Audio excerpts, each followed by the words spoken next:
So this is a skylight here, and this looks like it's in fairly good condition at first glance, and the dome's in nice condition. It hasn't faded at all, but you can see inside the actual reflective foil tube that goes down inside. That's all been sunburnt, right?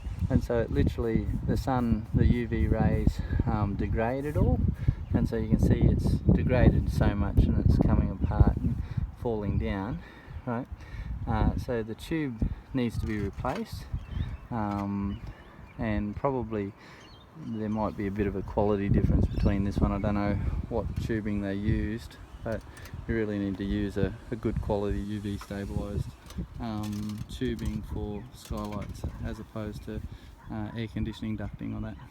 Right.